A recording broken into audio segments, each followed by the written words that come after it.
જો હું એક દિવસ માટે મારા ફોનનો સંપૂર્ણપણે ઉપયોગ ન કરું તો શું થશે? મને મારા મોબાઈલ ફોનનો ઉપયોગ ઓછો કરવા માટે સકારાત્મક જવાબ પણ જોઈએ છે. દર્શક મિત્રો, આપણા જીવનની દરેક ગતિ અનોખી છે અને તેનો આનંદ માણવાનો થોડો સમય વિતાવો. આપણે બધા જ રોજિંદા જીવનમાં ફોનનો ઉપયોગ કરીએ છીએ. ખાસ કરીને દર્શક મિત્રો, સોશિયલ મીડિયા સમય બગાડે છે, મનોરંજક પણ છે, પણ દર 5 મિનિટે ફોન ચેક કરવાની આદત પડી ગઈ છે.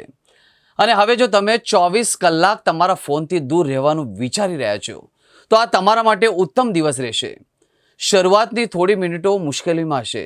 જો તમે ફોનનો ઉપયોગ નહીં કરો તો 24 કલાકમાં કાંઈ થશે નહીં. કદાચ તમને એવા લોકો પણ મળી શકે કે જેમણે તમને સૌથી વધુ યાદ કર્યા છે. દર્શક મિત્રો, તમે સમયનો અનુભવ કરી શકો છો. આસપાસના જુઓ અને એવા લોકોને જુઓ કે જેઓ પોતાના સેલફોનથી કંટાળી ગયા છે. તમારી આસપાસમાં આનંદ માણો, કારણ કે આપણા જીવનની દરેક ક્ષણ અનોખી છે.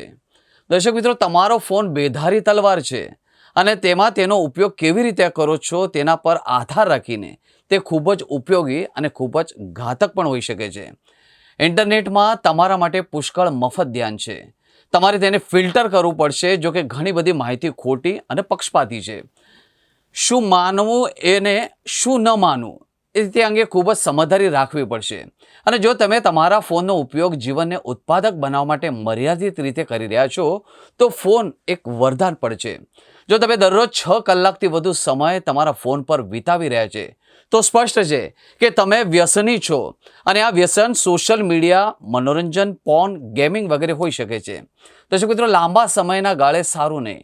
તણાવ, ચિંતા અને હતાશનું એક મુખ્ય કારણ તમારો ફોનનો વધુ પડતો ઉપયોગ છે. તે એક વર્ચ્યુઅલ રિયાલિટી છે જેના આધારે તમે ખૂબ જ જોડાયેલા છો. વાસ્તવિકમાં પાછા ફરો. ફોનનો ઉપયોગ ક્યારે બિનજરૂરી કરવામાં આવે ત્યારે તે શાપ પણ બની શકે છે. ફોન વગર એક દિવસ. આજકાલ ફોન વગર જીવવું મુશ્કેલ છે, કારણ કે તમે ઇલેક્ટ્રોનિકના આ ટુકડા સાથે ખૂબ જ જોડાયેલા અને નિર્ભર છો. આદત થોડા દિવસથી જતી નથી. સમય જતાં આદતો બને છે. પછી ભલે તે સારી હોય કે ખરાબ, આખરે તમે ઘણી બધી બાબતોમાં સક્ષમ માણસ બનીને જાઓ છો. મોટાભાગની અસાધારણ વસ્તુઓ પણ આપણે માણસો પહેલાં ફોન વગર જીવ્યા છે. તેવું એવું નથી કે તમે એક દિવસ પણ ફોન વગર રહી શકતા નથી.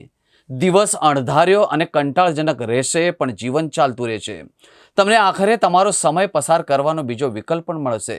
સારું પુસ્તક વાંચવું અને જીવનમાં શિસ્ત લાગુ કરવી એ છે કે જે તમને ફોન પર વિતાવેલો સમય ઓછા કરવામાં મદદ પણ કરી શકે છે.